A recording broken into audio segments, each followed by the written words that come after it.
Hi.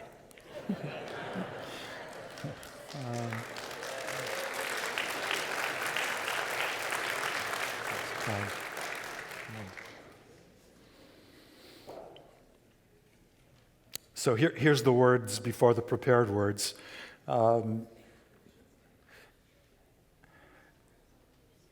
This room, this mountaintop overflows with memories for me.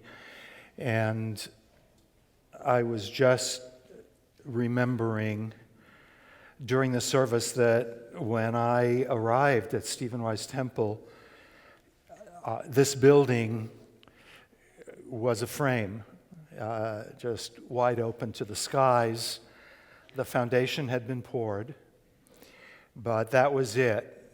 And so we watched it grow and go up, and every day, Rabbi Zeldin, he didn't take me by the hand exactly, but kind of, and we would walk through what was to become this sanctuary and he marveled at the artisans who were building it.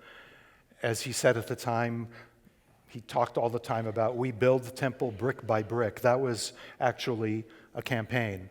That is, you could buy a brick for $1. And that didn't quite build it, but it helped. Everything helped. It was nearly 50 years ago. Rabbi Zeldin had taken the red-eye flight to Cincinnati to interview me for a position as rabbi at Stephen Wise Temple. He had another flight to catch, so we spent his 3-hour layover in the TWA lounge talking. Shai was just 54 back then, and I was barely half that. He was, as ever, a force of nature, fully present with an irresistible enthusiasm and a deep seriousness of purpose. The last words that he uttered as he left to catch his next flight, Eli, he said, I need you to know that I work twice as hard as any other rabbi. And if you're going to be my partner, I'm going to expect that you will work just as hard. My own commitment to our people had been implanted in me at my birth in Israel, by my refugee parents, by the story of my family, by Jewish history. And it was Shai Zeldin who nurtured and developed it to a degree that I could otherwise never have known. When I asked him why he became a rabbi, he recalled the exact moment in 1933, after Hitler had come to power. He was 13 years old when his father took him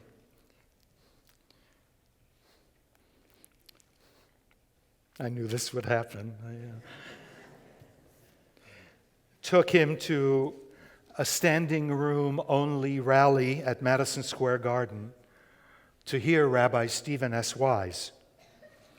Wise spoke, he told me, with such extraordinary power against Nazism. He spoke for the essential necessity of creating a Jewish state. Shai said that right then and there, he knew that if a rabbi could advocate so passionately on behalf of the Jewish people, then that was what he wanted to be. I had the honor of becoming Shai's companion and partner in strengthening and growing the synagogue that he willed into existence with the help of founders and dreamers and believers and so many others who followed. Along the way, we rejoiced a lot. Not every moment was a serious moment. We laughed a lot, and we had a lot of fun. Who else had a shul with a pool? And who even had a pew with a view? And we got teased plenty as a result. But those who lived those years with us understood that in Shai's vision, if a pool would bring Jews together on the weekends and bring kids to our summer camps, then we'd build a pool. If Mommy and Me groups would bring young Jewish families to this mountain where we could care for them and nurture them, then we'd build a parenting center. And if we needed buses to bring, buses would be a whole chapter in the book. Seriously, if we needed buses to bring kids from as far as Calabasas and Marina del Rey, then we would buy and operate a fleet of buses.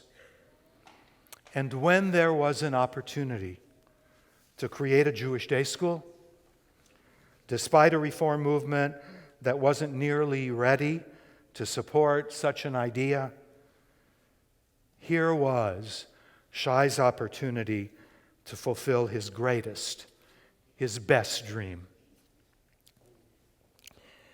He was loyal. Shai was deeply loyal to everyone who worked here. I can't tell you how many times he said to me, Eli, I could not have done any of this without Matuka Benjamin. Matuka indeed inspired literally thousands through her leadership of our schools. Nor can I quite capture the sense of awe and appreciation he felt every Friday night on the Bima when Nate Lamb began to chant. Virtually every Friday night before services, and this was particularly true in my early years, Shai and Florence would invite me to their home for Shabbat dinner, and then we'd go to services together to this packed sanctuary. And when Bonnie came into my life, and as our children grew up, they literally grew up right here. Bonnie and I were married right here in the spot where I'm standing. Shai and Florence welcomed our whole growing family into their home and into their hearts. And that was how they welcomed everyone. Our celebration of 60 years comes at one of the most painful and cruel times in our Jewish history. Toward the end of his life, I remember asking Rabbi Zeldin how he held on to hope, how he was always so genuinely optimistic. I couldn't have built this temple, he replied. I couldn't have built this temple without that sense of hope. And then he added, really, Eli, what other choice is there? Hope was his choice every day.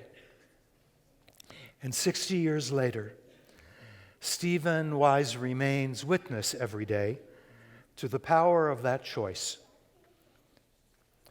For the blessing of Rabbi Isaiah Zeldin and for the blessings yet to be created on this sacred mountaintop, may we always choose